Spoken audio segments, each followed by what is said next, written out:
ભાવનગર ખાતે યુવા પેઢીને ડ્રગ્સના દૂષણથી બચાવવા માટે આજે વિશ્વ ડ્રગ્સ નિમિત્તે ભાવનગર એસઓજી પોલીસ અને ભાવનગર સાયકલ ક્લબ દ્વારા 10 કિલોમીટરની સાયકલ રેલી યોજાઈ, જે વેલેન્ટાઇન સર્કલથી પાણીની ટાંકી, જ્વેલર્સ સર્કલ, નીલમબાગ અને નીજ રૂટથી પરત ફરી હતી।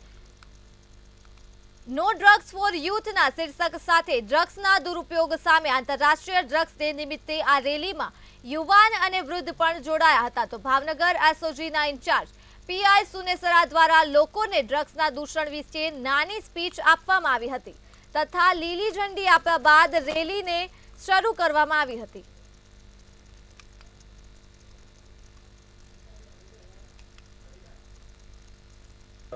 आज रोज पुलिस अधीक्षक श्री भावनगर साहेब की सूचना द्वारा 26 जूना रोज इंटरनेशनल डे अगेन्स्ट ड्रग्स આપણે ઉજવણી કરતા હોઈએ છીએ તેના અનુસંધાને અને તેના પ્રચાર પ્રસાર સારું આજે બાઇક સાયકલ રેલીનું આયોજન કરવામાં આવ્યું છે। ભાવનગર સાયકલ ક્લબની સાથે સંકલનમાં રહીને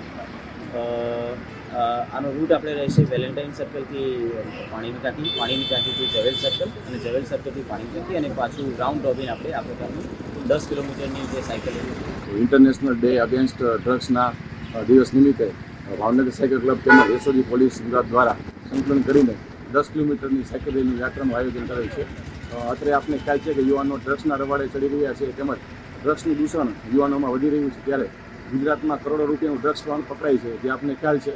તો જનજાગૃતિ રૂપી દેખે યુવાનોના દૂષણથી દૂર રહે તે માટે ભાવનગર સાયકલ ક્લબ તેમજ એસઓજી પોલીસ વિભાગ દ્વારા 10 કિલોમીટર સાયકલ યાત્રાનું આયોજન કરવામાં આવ્યું છે।